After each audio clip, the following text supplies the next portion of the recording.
Hi, everyone. Thank you for joining today, especially from our friend in South Africa where it's 8 p.m. My name is Tamara Baptiste, and I am the founder and managing director of Baptiste Enterprises, LLC.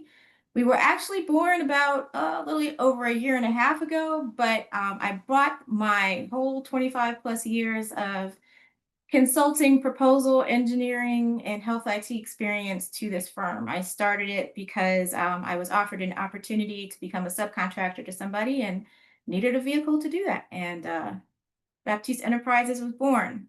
So today we're going to talk about how AI can give small businesses an edge in state contracts. The reason I asked if anybody was from the DMV or from North Carolina is I lived the past 20-ish years in DC, and my husband and I just moved to North Carolina 2 years ago. So as I am navigating life as a small business owner and a consultancy owner, this is kind of near and dear to my heart. So let's go ahead and get started. So proposals are not easy, okay? And one of the reasons that I wanted to do this presentation today is because the opportunity to use AI to cut down the time in deciding to go after a bid, getting the strategy to go after a bid, and figuring out what the most efficient way to get from A to Z is unparalleled. I was in the AI consultant Facebook group the other day saying, Alicia and her group has saved me so much time, effort, and energy, and I cannot emphasize that enough.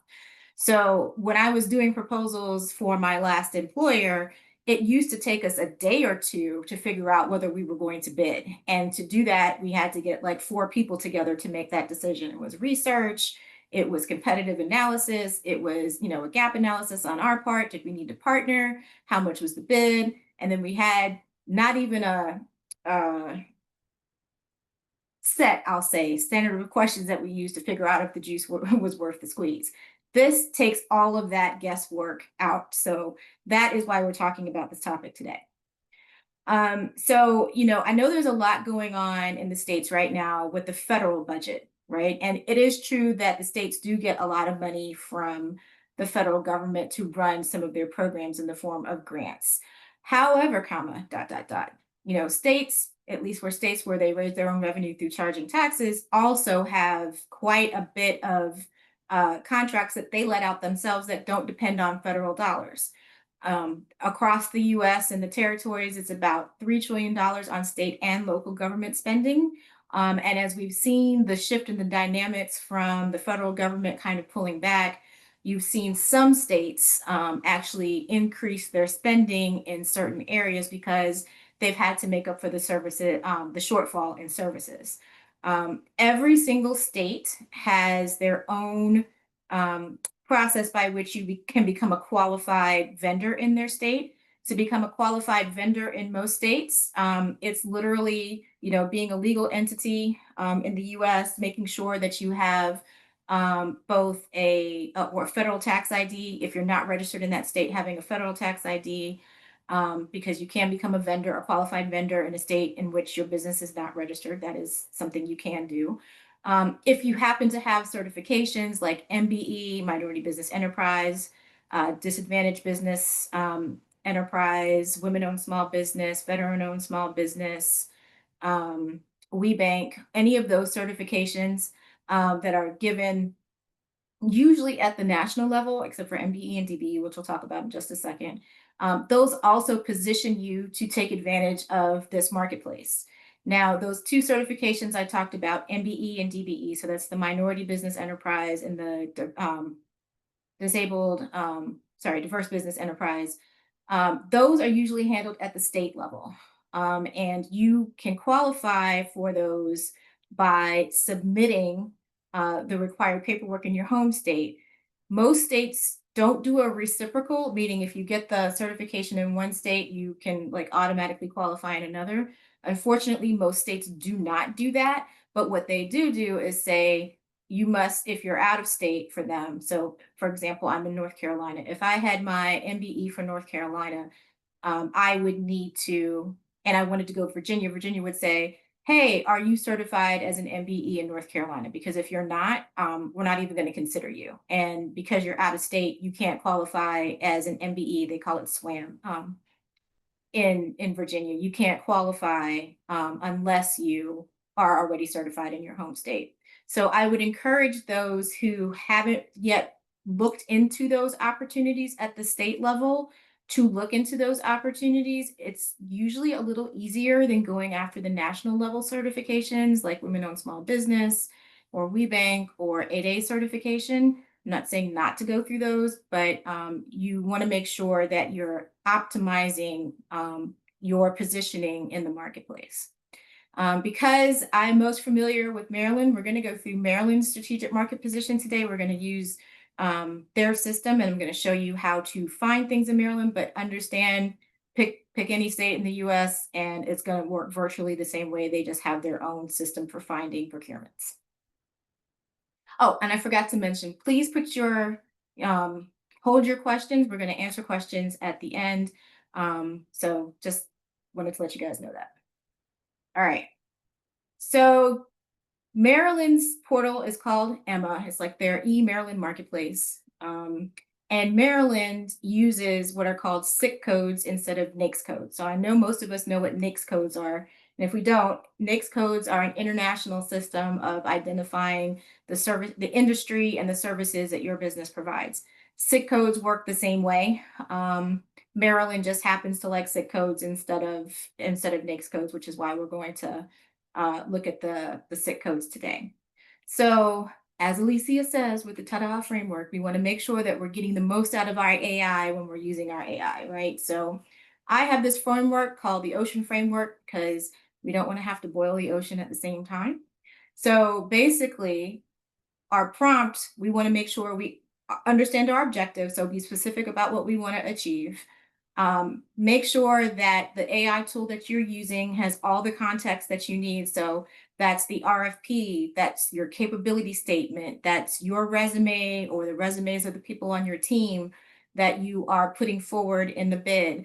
If you've already identified partners, it's their capability statements and their resumes, probably your website and their websites as well. You want to make sure that if you haven't built a relationship with your favorite AI tool and it has all your business information in there, that for this analysis, you're giving it enough to give you good answers back, okay? Make sure you ask for the type of examples like, or the format that you want something in. I don't know about you, but Claude with me can be a little verbose. I'm working on a proposal right now, and the first and the second drafts were like 22 pages long for a $100,000 proposal. It's a little bit too long. Nobody's going to read that. So, making sure that in the analysis portion, you get analysis in a way that is helpful to you, that is digestible. Or if you are the business development person and you need to go back and explain to somebody, hey, to the executive who's making the decision about whether we go or no go on this proposal, that you have enough information to distill what you need to communicate and have enough justification to do so. Okay. Action, of course, is what you want it to do. And then, tell it what you're going to use it for. And not explicitly said in here, but something I like to frame the chat with, or the whole session with, is who you're acting as, because you could be looking at this from the perspective of the company owner. You could be looking at this from the perspective of the business development person. You could be looking at this as from the perspective of the poor analyst who has to pull all this information together for somebody else to go present and make the decision. So it's important to make sure that you're framing that correctly. So the things that AI has been super helpful with, and remember I said this used to take forever. As recent as 2 years ago when I was doing this for somebody else for a living, figuring out whether we want to go after this bid, like, am I even qualified, right? Like, the thing that they're asking for, is this in our wheelhouse? Or is there enough in our wheelhouse that we should be considering this? Is the given our revenues and where we're going in our business strategy, is a $100,000 opportunity big enough for us, or is that too small? Do we not want to spend the time to go after $100,000, especially if it's $100,000 over like 2 years, which is what the bid is that we're going to look at in a second. Um, Go through a procurement analysis. You want to understand what the agency that you are bidding, that has let out the RFP or the request for proposal, what they're looking for. Because often the RFPs have a lot of information in them, but the quality of RFPs vary at the state and the local level. For example, the RFP that I'm working on right now is you could drive a truck through it. They were intentionally vague. They gave us bare bones, but they're like, oh, we want you, the point of it is to run a 10-week accelerator or a 6-month accelerator. They're not sure whether it should be 10 weeks or 6 months, by the way. So like, here's the basic things you have to do, the topics you have to hit, put together a curriculum, um, have some stuff in there and go team go. And we'll judge you based on how creative, thoughtful, and how well you use our budget. You can literally drive a truck through there. So a procurement analysis, when we did the strategic qualification, which our consortium is, and the procurement analysis is like, what are they looking for? Like beyond what's in the RFP, what similar programs have they done before, and how is the contracting officer or the program officer that's going to evaluate your bid, what do they really want to see beyond, oh, just be creative, because that's not really helpful, right?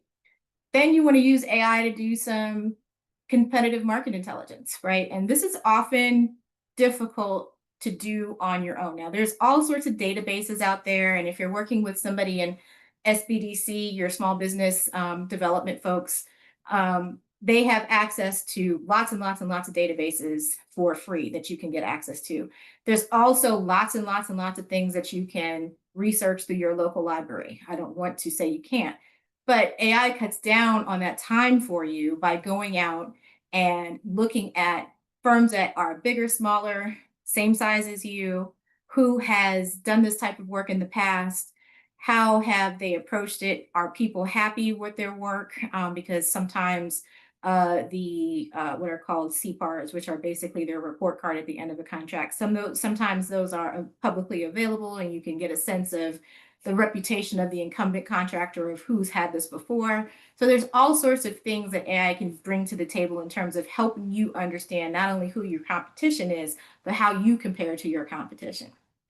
Then you can think about whether or not you want to bring on a partner or be a partner to somebody. So in contracting, at any level, there's the concept of being the prime contractor and then the subcontractor. A prime contractor is the one whose name is on the contract. They are the ones who hold the accountability and the responsibility for delivery. Subcontractors work directly for the prime contractor and have a contract with the prime contractor to provide certain services as outlined in the proposal that just went forward. So partnering is a good way to supplement skills and abilities, and qualifications that you may not have. Let's say you have 80%, you need another 20%, and that 20% is super critical to the bid. Go out and find a partner. It also works the other way around. When you do that competitive intelligence assessment and it tells you who does this in the marketplace, maybe those people are so big. And this happened when I was working at my last firm. The company was too small to be considered huge, right? So they weren't one of the big five, but they were too big to be considered small. So they wouldn't qualify for MBE or DBE or any of those types of certifications. And because states also set aside funding for people in those businesses, excuse me, in those categories, um, companies like the one that I used to work for, which are about, we had about 1,000 people and maybe about 10 million. I want to say, no, more than 10 million. I can't remember what we had, but 1,000 people, let's just say for reference sake. We would often have to go out and look for partners in a particular state, because we're bidding across the country, that had the set aside certifications that we needed and the skills that we needed so that we could put together a comprehensive bid. Because a lot of the state money, the points or the evaluation criteria really looks for that. And so the more diverse team you have, the better. And often that meant we were pulling in a local provider, so a provider based in that state, because our company had headquarters in Massachusetts and Washington, D.C. So, often it was to our advantage to find somebody local, not only to do the work, but to get that certification as well. And then last but not least, once you've done steps 1 through 4 and you're kind of figuring out whether you're going to go or no go on this particular opportunity, AI can put together a quick and dirty proposal strategy for you. And the proposal strategy helps your lovely proposal director, figure out what the timeline is, who needs to be involved, making sure that you have a compliance matrix, which is simply this is what the RFP says you have to turn in to have a compliant bid, assigning those sections out, and then doing all the normal things that you would need to do to get a proposal out the door. So making sure your tech prop is edited and it looks good and it's compliant, making sure that your cost proposal is compliant, is in line with what the tech prop says, because often those two things are done in parallel, and sometimes what's delineated in the tech prop is not reflected in the cost prop, and that's usually at the end when you do some sort of review. That's when you find those types of mistakes. AI may not help you fix that. That's really a process and a communication thing, but at least you put yourself on a schedule and a path to hopefully avoid those types of mistakes. So I'm going to quickly run through the different prompts that we're going to use as I'm watching my time. And then we are going to actually hop over to Perplexity and to Claude to see how this works. So our fictitious company is a company that's based in Maryland. It's a health, it's called Meridian Health Analytics. They do data management and governance. They do they help public health departments and the federal government get their data cleaned and ready for conversion to different standards, so that the reports that are generated at the different levels have good data in them in a timely fashion, and it's working well. It was founded by a public health scientist with 25 years experience at CDC and a couple of her friends, and they have about 10 folks working for them. So that's who our fictitious company is. And they fall under this category right now of management consulting. Okay, so when we hop over to Emma, that'll come into play. So the first thing we wanted to do, remember, was do your quick assessment for bid feasibility. Is this even worth continuing down steps 2 through 5, right? So what you want to really understand is, how much is this? What's the value of the contract? Because sometimes the value is not put into the RFP. It's actually very rare that they will give you a ceiling or a bogey. So sometimes you have to figure that out yourself. Over what timeline? They will tell you the timeline. What the mandatory qualifications are, whether there are any advantages for small businesses, the set asides, how hard is this thing to execute? Like, how hard is this at work to actually perform, especially given your capabilities? And are there any geographic requirements? There's some RFPs that come out that say you have to be within a certain radius or a certain distance of a place, or that actually require you to have folks in office these days. So you're going to put all this in, and you're going to ask it to provide you a bid, no bid recommendation using a traffic light system. Okay.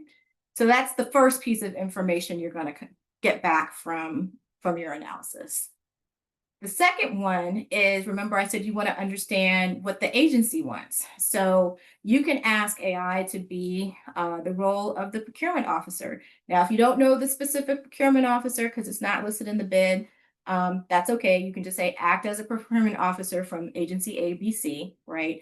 But you're really wanting to ask it to go a little deeper. So you're wanting to understand what this agency values in their contract staff. Like, what do they bring to the table? What do they look for? Because we know we have to fulfill the requirements, right? But having been on the execution side of a lot of these opportunities, they want value, right?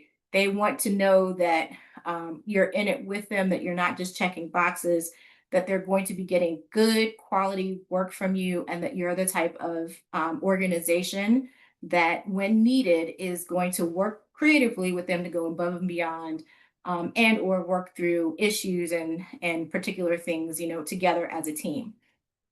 So, what's most important to them beyond whatever evaluation criteria has been put into the RFP?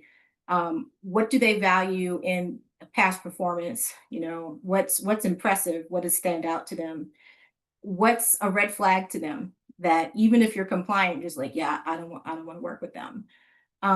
Because you're a small business, depending on the contract value, versus the size of your business. So, if you've only had revenues of $50,000 a year and you're going after $1 million contract, they're gonna, they're gonna wonder whether you're capable of actually doing it. So, what gives them confidence that you're going to be able to perform?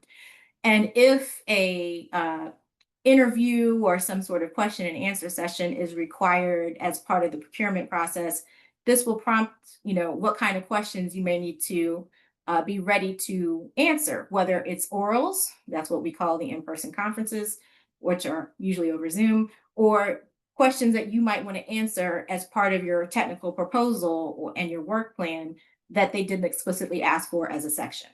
Okay, so this prompt goes to that. Then you want to understand, how this agency engages with small businesses, period. Do they prefer local vendors, hyper local vendors, or are they okay with regional and national? For example, the firm that I used to work for, remember I said it was in Massachusetts and Virginia. Oh, I'm sorry, the DC metro area. So being in the DC metro area gave us a unique advantage because we could physically go places if we needed to.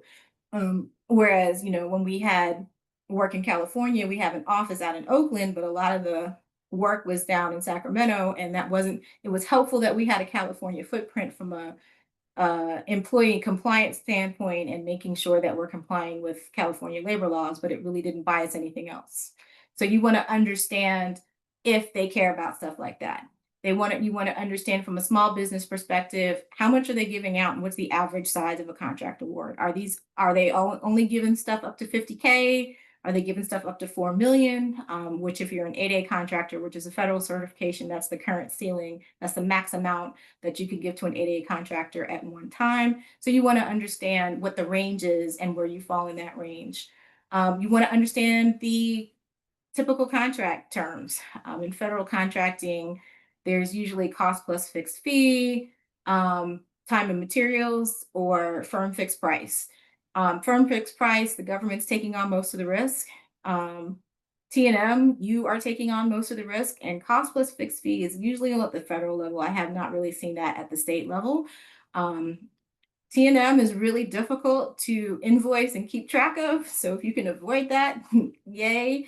If you can convince somebody to give you a firm fixed price contract, that would be awesome too, because it makes your billing and your invoicing and your hours and your timekeeping so much simpler. Who else has gotten awards, and why did they get the award? And then last but not least, what makes a small business successful with this agency, just beyond getting the contract? How do they keep coming back? How do they become not a preferred vendor, but a regular vendor? Of course, now we're getting to our gap analysis. So this is where your capability statement or any information that you have about your business is super helpful. The more detailed write-up, it doesn't have to be like in a one pager, but the more detailed write-up you have about what you offer on your services and how long you've been doing it and the type of work you've done in the past, the better this analysis is going to be. Because what you're looking for is for AI to come back and tell you what are our strengths compared to the RFP, what are our gaps, right? And help me understand if I can, if onboarding a partner would be a strength or a deterrent, or if I onboarded a partner, would it make this bid more appealing for me to go after? Okay. Also, you wanted to ask, or you wanted to answer, if you do go after this bid, should you be a prime or a sub?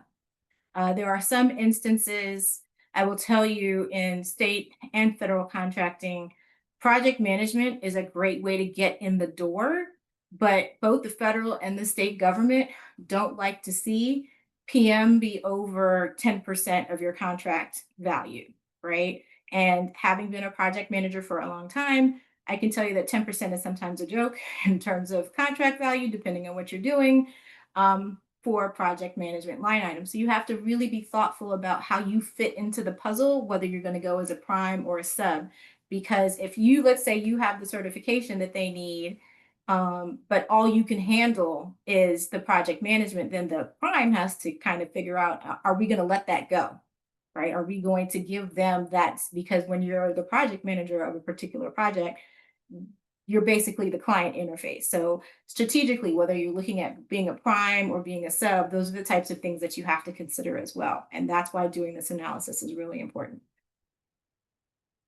All right. So now you also want to know, who's my competition, right? This is hard sometimes.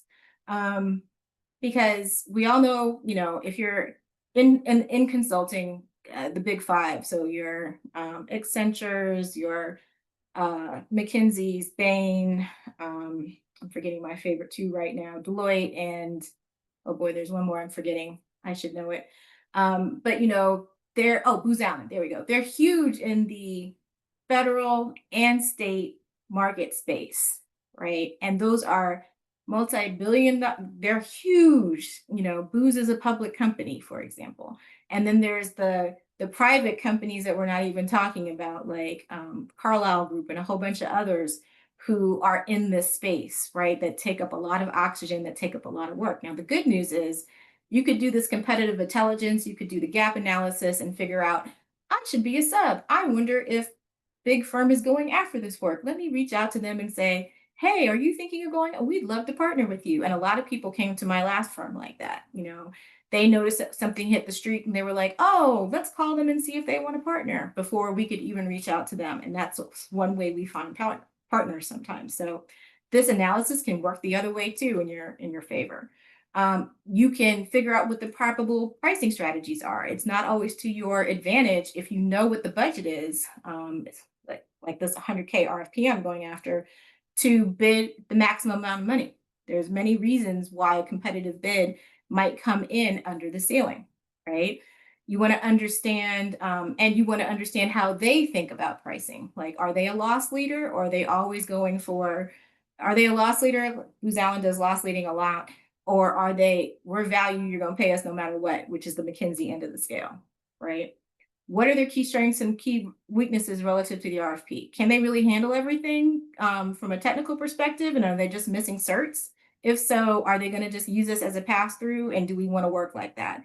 And what that means is that we're partners on paper, but in reality, it doesn't really work that way. Is that a situation you want to be in? How do we enhance the bid? Right? What is our unique value proposition that can differentiate us from our competition? And given all this, what's our optimal pricing approach? Right? So you wanted to ask to give you kind of a winning summary or a strategy for that. Then coming back to the partner angle, one of the things that we didn't ask before was, is there an incumbent? Is there somebody who's who has done this work in the past? Let's say it's something that comes up every 2 years. Is there somebody who's done this in the past? What are they like? Or who's the main competition that I'd have to think about? How big or small are they relative to what I am? Those are, how do I want to position myself relative to them? Okay. And then after all that is done, if you haven't yet asked your AI to give you a summary, you can ask it to give you a summary, and you're going to figure out whether you want to bid or no bid. But theoretically, let's say you want to bid. So this proposal strategy framework that I was talking about, you want to go from win themes. So that's all the things that make us awesome, that make us differentiators, that position us well for this bid. You want to put together a strategy for your executive summary. I have yet to see a bid that does not make you do both a cover letter and an executive summary. You want it to help you understand what parts of your past performance, so that's work you've done in the past, and references you can put down that are going to be outstanding to this agency. So, two different agencies in two different states asking for the same thing. This one may like to see this type of work. This one might like to see this type of work in terms of past performance. And unless you do this type of analysis, you'd never know. How we're going to write our technical proposal. So that's not only being compliant with the RFP, but basically a rough outline of what we have to do and what points we have to make to put together a compelling bid. Of course, we want to talk about our pricing strategy. Um, and then we also want to talk about risk mitigation and management.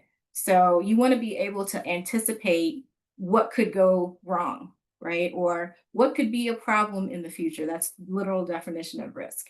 So not only do you want to set aside some funding in your pricing and your budget for risk mitigation, you want to demonstrate that you've thought through the possible things that could happen and how you might anticipate either mitigating, accepting, or resolving those issues, whether it's on your own, whether it's with the government, or somewhere in between. So that's the prompts. Let me make sure there's not another slide. Nope. Okay. So we're going to hop over maybe to which, oh, we're going to go to Emma first. I lied. So this is Emma. And it's emma.maryland.gov. And all I did was go to the public solicitations page. Okay. And remember, our SIC code was this 8 with a whole bunch of zeros. And that's basically the management consulting SIC code. Now, I could have done one that refined it and gone down to a lower level within that big category, but I decided not to because I wanted a lot of things to come back. And in Maryland, you can see under management and business professional admin services, like there's a lot, right? There's a whole bunch. There's like more than 150 results. And they want everything from food to IT support to travel related services. So you never know what's going to be under these SIC codes. So if you're registering as a vendor for the state of Maryland, which you would do by going to emma.gov and then going to new vendor, spend some time researching your SIC codes so that you do not short yourself of opportunities. Because the cool thing with Emma is once you're a registered vendor, two things happen in Maryland. Number one, you become what's called SBR, so a small business, an identified small business. That means you can be a prime in the state of Maryland. And for example, my company here in North Carolina is registered on Emma, and so I get these notifications, and I can be a prime in Maryland. And that's the other thing. Based on your SIC codes, every week or every time a new RFP is put out here by any agency that uses a system, if it matches one of your SIC codes, it goes straight to your inbox. So if you're one of those folks that use AI to constantly monitor your inbox and clean that up, now you're not going to miss opportunities that come through because number one, you have a system that's doing it for you because you've registered. And number two, now you have an AI that's flagging it for you and say, hey, go look at this. So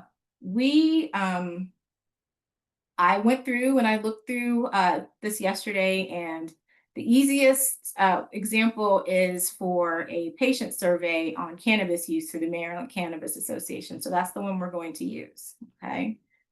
And now we're going to go over to Perplexity, and we're going to use Perplexity first.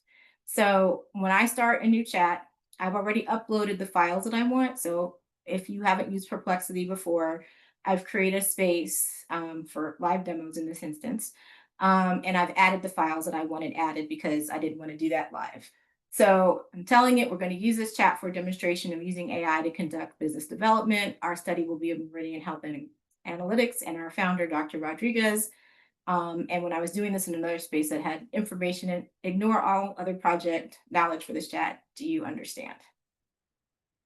And it's going to come back and say, yay, I understand.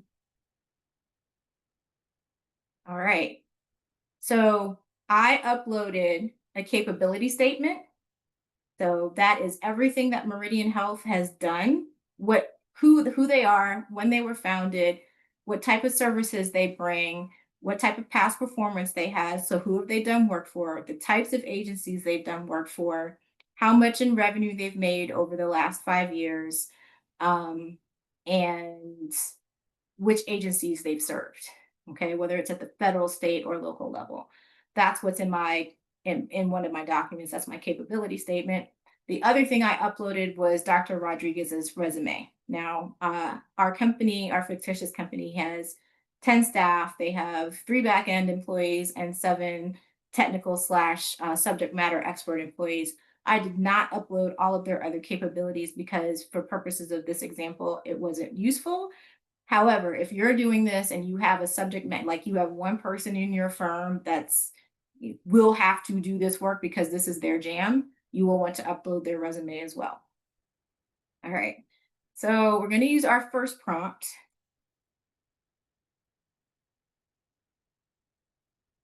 Maybe. No. Sorry. My computer is a little slow. Just a little bit. In just a second, find my mouse. If it doesn't work, we'll skip to the answers because I did this in advance as well.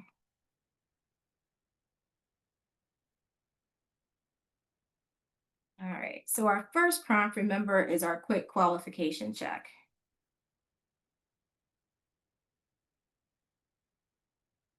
Maybe.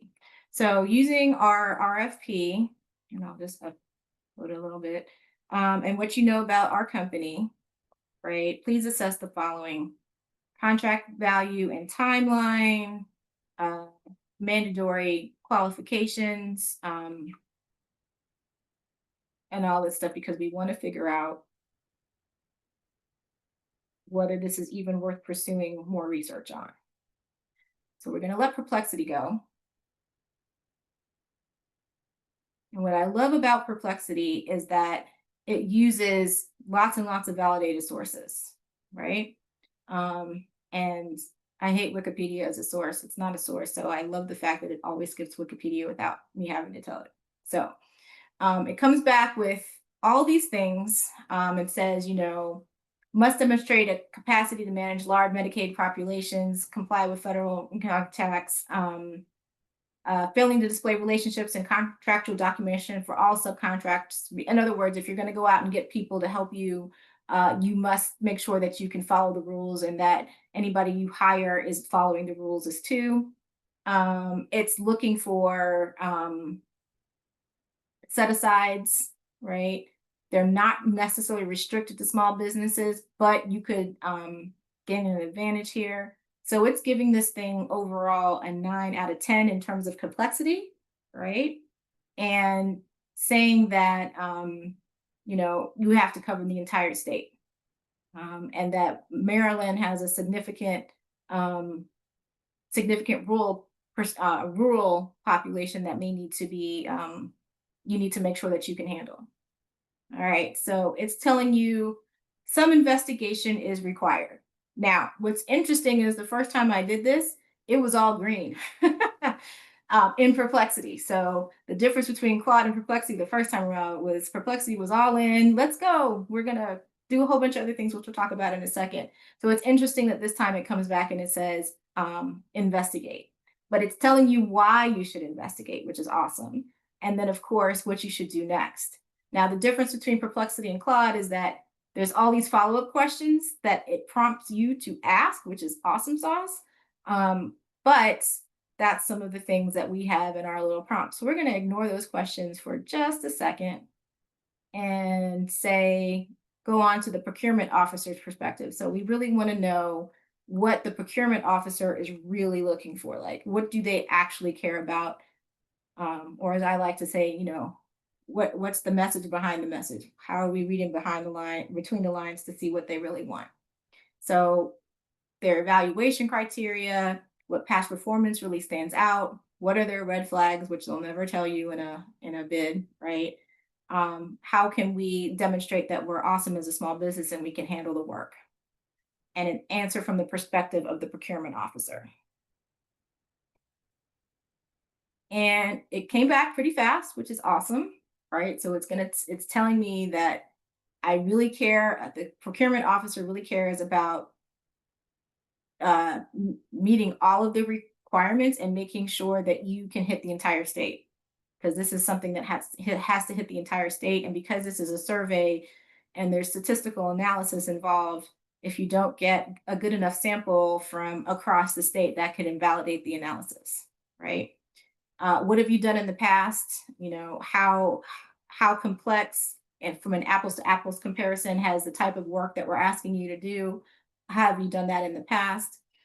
And are people happy with you, with your quality of references? And that's another reason to stay on top of past performance, because for every engagement that you have, you want to make sure that you're getting hopefully a positive reference that you can use later to, bolster your credibility.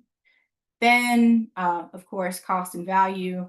A lot of government work says that they're best value, meaning sometimes they will pick the most expensive bid if it has the most value to them.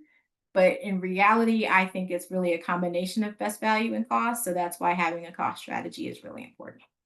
Okay, so then it gives you all this information about red flags and questions that they'll care about. Um, why work with small business over a larger competitor, right? And in all cases, I'm looking for partners who provide clear, evidence-based answers and show both humility and confidence about their ability to fulfill this significant high-risk contract. That's gold. Okay. So I know we're coming up on time. I'm going to go through the rest of these answers very quickly on Perplexity, and so I can open it up for questions. So these are the answers from yesterday in Perplexity. And if you're interested, because we're not going to get to the Claude side, if you reach out to me at the end of the presentation, I'll actually extract and download both of these, information dumps so that you can see what it said. And you can see here yesterday it said, go ahead, go for it, which is really weird that it said yellow today. And then it came back with different criteria yesterday as well. So I think that's incredibly interesting that running this analysis twice gets you different answers from the same tool. It did the strength analysis, the gap analysis for us. So it said, hey, you're a women-owned small business. You've got Dr. Elena is Rodriguez is awesome, and she gets you all the quals you need. You've done a lot of stuff in public health, which is really is. Our business is very close to Baltimore, and that's where a lot of these agencies are located. So that's awesome. Then it tells me what I'm missing. Gives me a partner analysis. It's telling me I should be the prime, which I found interesting as well. I'm not sure I'd prime this particular contract if I were Dr. Rodriguez, only for various reasons. Okay. Perplexity decided to refresh in the middle. I apologize. And then it gives me my competition, and it told me there was an incumbent. Perplexity actually told me there was an incumbent without me having to ask. I actually refined the prompts in the prompt guide based on that, because Claude did not tell me there was a incumbent. And the analysis here basically says we should go for this, based on all these lovely characteristics that the AI came back with. But I'm not fully sold. And as somebody reminded me yesterday in a different presentation, AI is your thought partner. You are the expert. So just because two tools came back and said, yeah, this is worth pursuing and you should go find a partner, does not mean that that's what you should do. Okay, so I want you to make sure that you take all of this with a grain of salt. I think that there are enough risks to Dr. Rodriguez, because this is actually a 100K bid over 2 years. So 50K a year for all this work does not seem like the juice is worth the squeeze, because there's probably large hospital systems and other competitors that can get this done quicker, faster, better, cheaper. For us, it would be a lift, and $50,000 a year just does not seem like a lot of money. So I'm going to skip to the end so that you guys can get the QR code, because I did put together a guide, and now I will open it up for questions. All right. Anyone with questions, raise your hand and I'll pull your mic.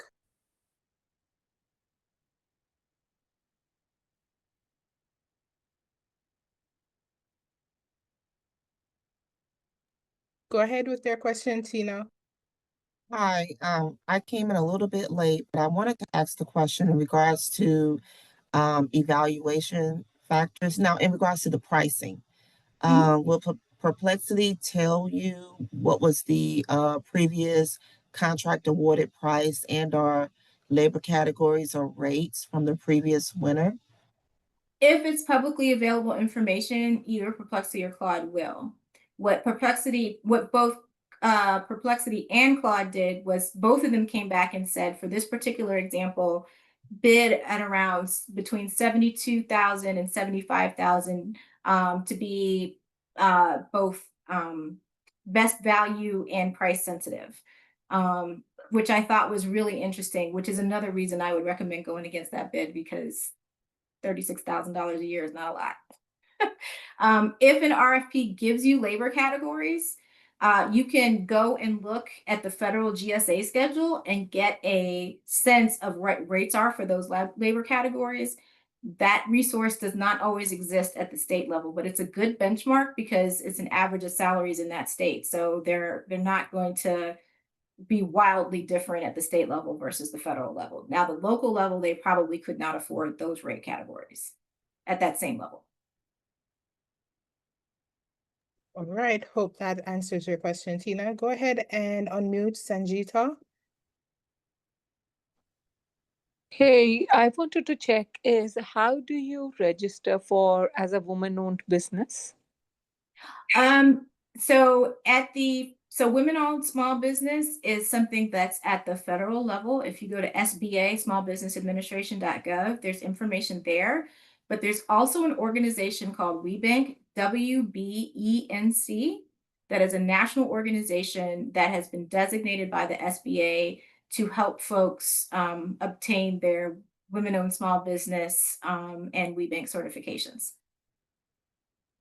All right, we have Rhonda wondering if there's also a gender bias. Gender bias in terms of, help me understand that question a little bit more. Rhonda, do you want to unmute and ask your question in full?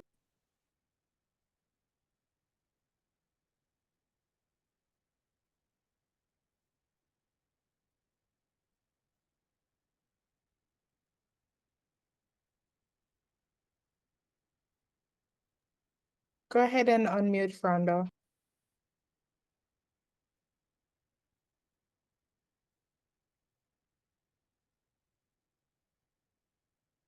All right, I guess Rhonda is not in a space to speak, so let's move on.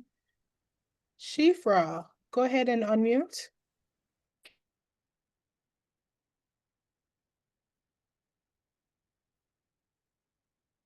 Can you hear me? Yep. Oh, wonderful.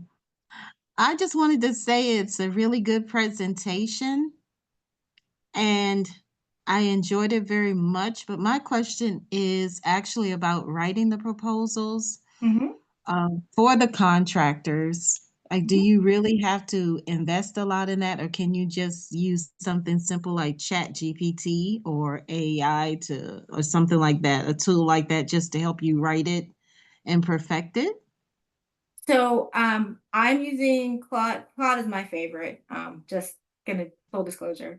I feel some sort of way about ChatGPT because it just does not it does Chatty doesn't like me, and I'm not sure I like it. Let's put it like that. Oh, could you I tell me use more about Claude? Yeah, so Claude, yes, the answer is yes. You can use your favorite tool to write. Now, I have trained Claude to have several voices, right? Because I have several different audiences that I target. So I have one for contracting or proposals that I use. I've used Claude over the last 2 weeks. I'm leading a proposal of a consortium of 8 of us to go after that contract I was mentioning. And I use Claude to do the compliance matrix. I use Claude to do, after we figured out our initial approach, I gave it the outline of our initial approach. I uploaded all the capability statements from our different partners. I gave it a sense of, because this is a 10-week program, what we're doing each week, who's doing it. And it came back and it filled in a proposal for me, and we've been refining it ever since. One of the coolest things that Claude helped me do, and of course you can do this in ChatGPT as well. I use Otter all the time to record meetings, and I exported the transcript of that into a PDF, threw it into Claude, said, here are the things I know need fixing. And oh, by the way, here are the minutes from last night's meeting. Go fix our proposal to incorporate everything we decided and make it work. And I'll be damned if it did not do that in 5 minutes or less. That used to take me 24 hours of overnight work to get done. No joke. When I was doing this for other people, before we had AI. When I said before, like 2024, that's what I'm talking. So big game changer. It really just depends on how good you are at prompting, at telling it what you want to do. And then the reason me and Chatty have a problem is it'll tell me it can do something, it'll go off and do it wrong. And finally I have to say to it, can you really do this? And it comes back and says no. And because I know Chatty has that problem, I I ping it quicker. You know, it will take me 3 times of a wrong response or a crappy thing, and I'll say, can you do this? And then I'll move on to something else once it admits it can't. I haven't had that problem with Claude yet because I understand, like, Claude doesn't do images, for example. I'm never going to ask Claude to do an image for me. But it saves me so Yeah, much that's time. helpful. I can't even tell you guys how much time it saves me. I could imagine. I believe me, I understand how much time it takes to do again. That's why I'm like, this is awesome. How do you spell Claude? I know you got to move on to the next person, but how do you spell Claude? It's just Claude.ai. It's from Anthropic. Yeah, but how do you spell Claude? I don't know how to spell Claude. Oh, Claude. Claude. I'm going to check it out. Thank you so much. Oh, you're welcome. Any other questions? We have a question in the chat asking, how do you find your sick code? Oh, simple Google search. So Google SIC codes, and it'll come up with, you'll get a response for NAICS codes, but then you'll also get a response for SIC codes. So it's 1 or 2 down in the Google search. And then you can just literally search what you do. So if you provide pens, right? If you're a product business, if you provide parts for clocks, I'm just looking around my desk, you can literally put in what you do and it will come back with categories. And I would, the reason I say spend some time there is because my other business is an educational business. I do college counseling, and that falls under management consulting. So this 8,008 blah, blah, blah series, but it also falls under educational training. It falls under training and development, right? So that particular business has a lot of different SIC codes associated with it because there's a lot that because of the way SIC is organized. So if you're, and the same goes with NAICS too, don't limit yourself to what you think the initial thing is. Do a little bit of research and dig a little deeper. All right, final question. Sandy, go ahead and unmute. Hey, good afternoon, everybody. Can you hear me? Yep. Okay, great. Thank you, Tamara. This was really good. Had a question regarding those of us who have SAM.gov experience. So you said you're in North Carolina and you do a lot of bidding for the Maryland area. Mhm. Do they frown upon that, or they just let you in and they're like, yeah, woohoo, Tamara's here? It depends, Okay. right? So one of the things I emphasize is I'm from Maryland. I just moved here. Okay, got it. And my other business actually is still registered in Maryland for that very reason, quite frankly.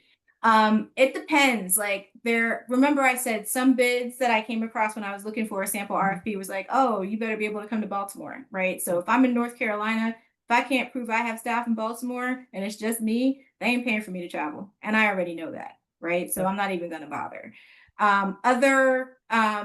Other ways to overcome that is for me to just take the overhead expense, partner with somebody who's there and let them do the work, right? Still a win to me, but I now have to do oversight and make sure that the subcontractor I hire is a good person and is going to do their work. So you have to be careful with your subcontractors as well. So it literally just depends. Can be a strategic advantage or it can be a deficit. Okay. And I like that because now I have a little, I guess like a foot in. In addition to that, I'm from Florida. So I've always saw several opportunities on Emma, but I was like, how do I get in and am I going to be received? I've gone to some of their events and their first thing is, oh, are you moving here? Are you going to live here? It's like, no, I'm going to be in Florida. So, get on, register so that you can Okay. get your little SBR because that's the quickest certification you'll ever get. It Got it. literally takes 10 minutes, right? Okay. Emma will start to send you things. And if there's something you really want to go after that you Mhm. feel, even though like the lit I'm going after is in Queen Anne County. For those of you guys who don't know Maryland, it's across this really scary bridge, and I hate that bridge. I'm in North Carolina. I will have to go in person. I am Okay. not mentioning the fact that there's travel involved. We're not asking for travel funds because that's just going to come out of my portion. So they can look up and see that I'm in North Carolina, but our prime is Mhm. in Maryland. 6 of the other partners are in Maryland. I have a Maryland background. So that's what we've chosen to emphasize. That's how Got it. we're doing and overcoming that limitation.